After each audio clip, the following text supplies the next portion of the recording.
Guys তোমরা আশা করি এই মন্দিরটাকে চেনো, তো যারা চেনো না আজকে ভিডিওটা তাদের জন্য। তো এটা হলো নিউ টাউনের আমাদের হাজরা কালী মন্দিরের পাশেই মন্দিরটা হচ্ছে জগন্নাথ দেবের মন্দির।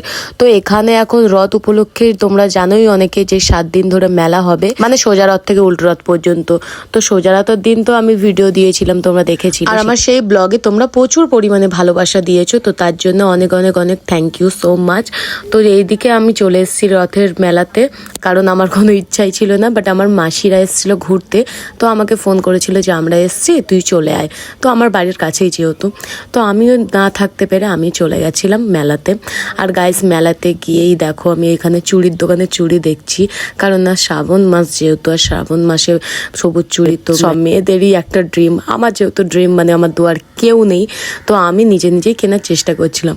আর আমার হাতে যে চুড়িটা দেখো পরানো আছে, এটা দোকানদার কাকুই পরিয়ে দিয়েছিল।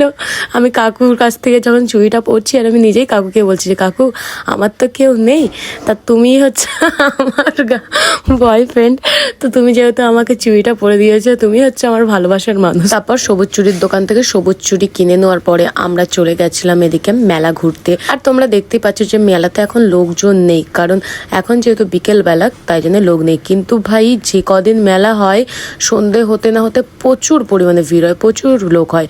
তো এর মাঝখানে আমি একটু ফুচকা খেয়ে নিয়েছিলাম।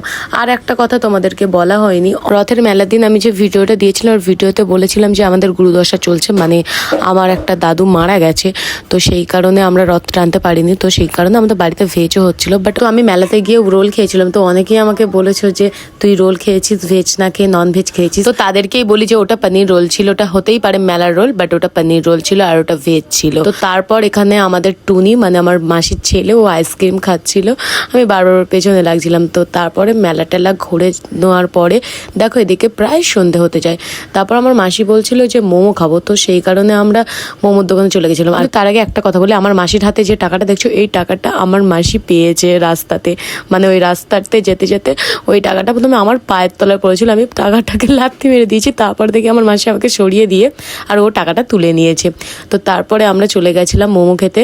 আমার মাসিরা খেয়েছিল চিকেন মোমো, আমি খেয়েছিলাম ভেজ মোমো। তাই এখানেও আমাকে এসে সবাই কমেন্ট করা বন্ধ করো, ঠিক আছে? আর কথা বলতে বলতে আমি চলে এসেছি মোমোর দোকানে। আর মোমোর দোকানের একটা ফেসিলিটি আছে জানো তো গাইস, আমি যে মোমোর দোকানে এসেছি, এই মোমোর দোকানে 50 টাকার 10 পিস মোমো দেয়, তাও চিকেন মোমো। যারা যারা এই মন্দিরে ঘুরে গেছো তারা অবশ্যই জানো কি আমি জানি না, আর যারা যারা ঘুরতে আসছো তাদেরকেও বলে রাখি, এখানে যদি তো কখনো যদি মন্দিরে আসো, বাইরের দিকে দেখবে রোডের গায়ে একটা স্ট্রিট ফুডের একটা দোকান আছে, যেখানে তুমি এই মোমোটা পেয়ে যাবে। আর মোমোর লোকেশন আমি পুরো দিয়ে দিয়েছি। আর শুধু এই মোমোর দোকানে 50 টাকার 10 পিস মোমো দেয় না, তোমার ভেজ মোমোও দেয় 30 টাকার 7 পিস। তো তুমি যেটাই নাও না কেন তোমার পুরো পুষিয়ে যাবে। তো অবশ্যই এই মন্দিরে যদি ভিজিট করো, আর এই মন্দিরের লোকেশন হচ্ছে নিউ টাউন কারিগরি ভবনের পাশেই, ঠিক আছে? তো এখানে যদি তোমরা ভিজিট করো অবশ্যই কিন্তু এই মোমোটা কিন্তু ট্রাই করে যেও, এটা কিন্তু সব থেকে ইউনিক আমাদের এখানে। তো এদিকে আমাদের মোমো টোমো খাওয়ার পরে দেখো এদিকে সন্ধে হয়ে গেছে। তো সন্ধে হয়ে গেছে, মাসিরাও বাড়ি যাবে করছে, কারণ আমার মাসিদের কিছু পার্সোনাল কাজ ছিল, সেই কাজগুলো মেটানোর পরে তারপরে তারা যেহেতু এসেছিল মেলাতে হঠাৎ করে কোনো প্ল্যানিং ছাড়া, তো সেই কারণে তারাও বাড়ি চলে যাবে। তো কথা বলতে বলতে এদিকে আমার মাসিরা বাড়ি চলে গেছে, সেই ভিডিওটা আমি দেখাতে পারলাম না। আর একটা জিনিস, এই যে মন্দিরগুলো তোমরা দেখছো, এখানে যে কটা মন্দির আছে এইগুলো তো পুরো ডিটেলস তো আমি এই ভিডিওতে দিতে পারবো না। তো আমি একটা অন্য ভিডিও কোনোদিন একটা ব্লগ আনবো, তখন তোমাদেরকে পুরো ডিটেলস দেখাবো। আর এদিকে দেখো আমি সন্ধ্যেবেলা একা একা বাড়ি যাচ্ছি, আর যেতে যেতেই দেখি এখানে দেখি হরিনাম হওয়া শুরু হয়ে গেছে। আর এই যে হরিনামের পাশে না ছোট্ট করে একটা ঘর মতো করা আছে, এটা হচ্ছে আমাদের জগন্নাথ দেবের মাসির বাড়ি। এই যে এখানেই আছে আমাদের জগন্নাথ দেব, এই জায়গাটার পাশেই আমাদের জগন্নাথ দেবকে রাখা হয়। তো দেখো তোমাদেরকে আর একটু ভালো করে দেখাই। তো তোমরা দেখতেই পাচ্ছ, তো এইভাবেই কিন্তু আমার এই বিকেল থেকে সন্ধ্যাটা কেটেছে। তো ভিডিওটা কেমন লাগলো অবশ্যই কিন্তু লাইক কমেন্ট শেয়ার সাবস্ক্রাইব করে জানিয়ে দিও। So bye bye.